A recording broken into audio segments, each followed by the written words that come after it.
Voltando para a equação de desempenho, vamos estar agora definindo uma fórmula para calcular o tempo de execução de um programa. Ou seja, a gente vai querer saber a quantidade de segundos que é necessário para executar um programa. Ou seja, a quantidade de segundos por programa. A gente consegue estar abrindo essa fórmula da seguinte maneira. A gente sabe que o programa ele vai levar uma quantidade de ciclos de clock do processador. Então a gente vai querer saber quantos ciclos por programa vão ser necessários e a gente vai depois multiplicar a quantidade desses ciclos pelo tempo de ciclo do processador, que seria a quantidade de segundos por ciclo que ele vai suportar. Com isso, a gente consegue gerar a seguinte fórmula de tempo de execução para um programa P. Então, o tempo de execução ele vai ser igual à quantidade de ciclos do programa P executado na CPU vezes o tempo de ciclo de clock da CPU.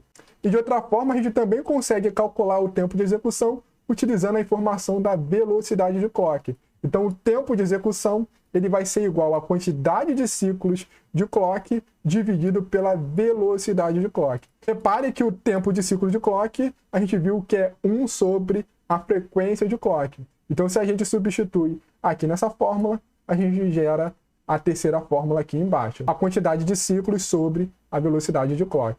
Para melhorar o desempenho, o que a gente precisa fazer com base nessa fórmula? Então, a primeira coisa, a gente precisa reduzir a quantidade de ciclos necessário para rodar um programa. Ou a gente precisa reduzir o tempo de ciclo de clock, que a gente viu ali que seria a parte que está multiplicando com o número de ciclos.